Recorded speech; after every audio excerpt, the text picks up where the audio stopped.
எனக்கு பொழுது விடிஞ்சிருந்து பொழுது போன வரைக்கும் எங்களுக்கு ஒரே ஓட்டப்பந்தயமாக தாங்க இருந்துச்சு. காலையிலே பசங்க ஸ்கூலில் இன்றைக்கி ஸ்போர்ட்ஸ் டேன்னு சொல்லிட்டு அங்கே போயிட்டோம். மதியமே லஞ்சு வீட்டில் செஞ்சு வச்சிட்டோம். அதனால் எங்களுக்கு ரொம்ப ஈஸியாக இருந்தது. வீட்டுக்கு வரும்போதெல்லாம் மணி 2, ஸ்போர்ட்ஸ் டே முடித்து வீட்டுக்கு வரும்போதெல்லாம் மணி 2 ஆகிடுச்சு. அப்படியே கொஞ்சம் ஆளுக்கு கொஞ்சம் சாப்பிட்டு கொஞ்ச நேரம் தான் ரெஸ்ட் எடுத்தோமே. உடனே என் வீட்டுக்கார் வந்து வாங்க இன்றைக்கி கோயிலுக்கு போகணும் அப்படின்னு சொல்லிட்டாங்க. உடனே அதுக்கான வேலைப்பாடுகள் எல்லாமே ரெடி பண்ணிக்கிட்டே இருந்தேன். எப்பயுமே மாதத்துக்கு ஒரு முறையாச்சும் கோயிலுக்கு போயிட்டு வந்துடுவோம். என்னன்னு தெரியல, ஒரு 3 மாதமாகவே கோயிலுக்கு போகவே முடியல. அதனால் என்ன ஆனாலும் பரவாயில்ல, எந்த வேலையாக இருந்தாலும் தள்ளி வச்சுட்டு கோயிலுக்கு போயிட்டு பொங்கல் வச்சுட்டு வந்துடலாம் அப்படின்னு சொல்லிட்டு கிளம்பியாச்சு. நாங்களும் பொங்கல் வைக்க எல்லாமே ரெடி பண்ணிட்டோங்க.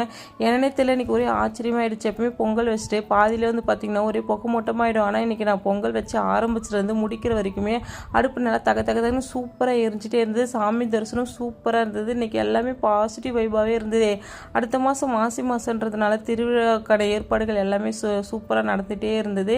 நாங்கள் சாமி எல்லாமே பார்த்துட்டு அப்படியே வீட்டுக்கும் கிளம்பியாச்சுங்க. வர வழியில் பசங்களுக்கு வந்து மசாலா பொரி வாங்கி கொடுத்துட்டு நாங்களும் வீட்டுக்கு தேவையான பொரியல் எல்லாமே வாங்கிக்கிட்டு வீட்டுக்கு கிளம்பிட்டோம். இன்றைய பொழுது எங்களுக்கு ரொம்பவுமே சூப்பராக சந்தோஷமாக போச்சுங்க. உங்களுக்கு எப்படி போச்சுன்னு மறக்காமல் சொல்லுங்கள். நாளைக்கு பார்க்கலாம்.